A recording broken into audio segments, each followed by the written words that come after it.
Hi guys, welcome to our daily encounter.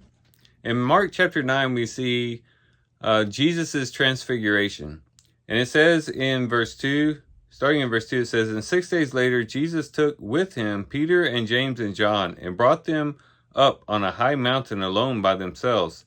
And he was transfigured before them, and his garments were shining intensely white, as no launderer on earth can whiten them."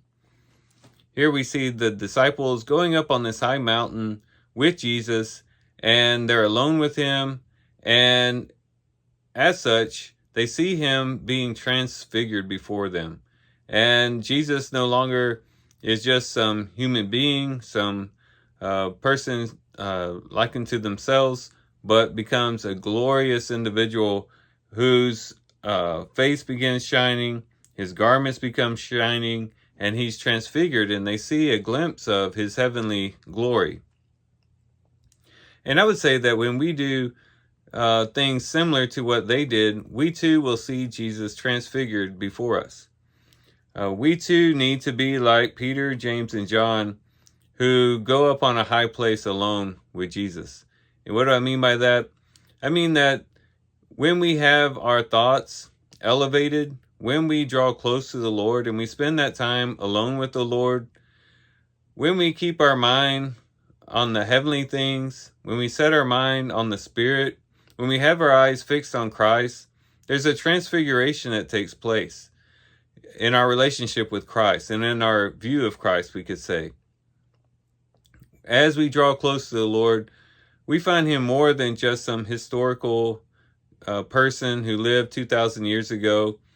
He becomes more than just someone that we sing about during Sunday school.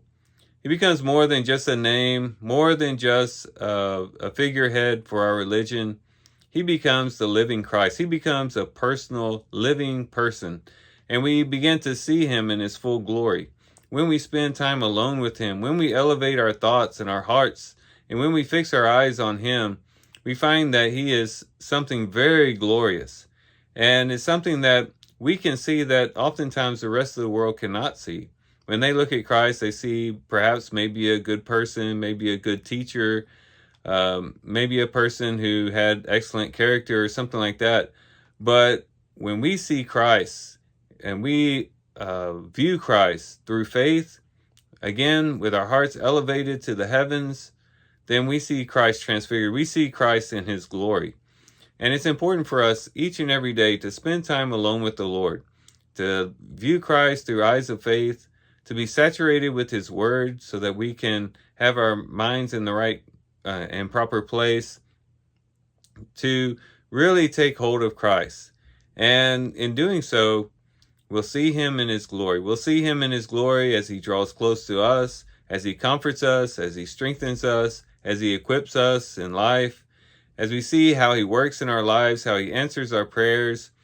We'll begin to see more and more the glory of Christ, the more and more we draw close to him.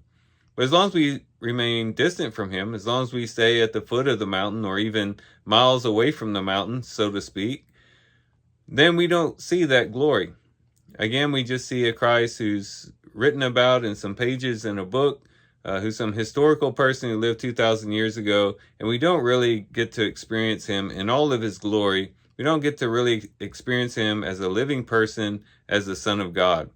And so let's be committed today, and I'd say for the rest of our days, to spend time alone with the Lord, to really draw close to him, in prayer, in devotion, in communion, in his word, and all the things that we have come to learn about in drawing close to him, so that we can see him more and more in his glory, and that his glory will shine all the more in our lives, and we'll be able to experience him in a very special way. So hopefully we'll be encouraged to do that as we read about the transfiguration today in Mark chapter 9. And with that, guys, I do thank you for watching the video today. Hope you guys have a great day. Love you guys. God bless.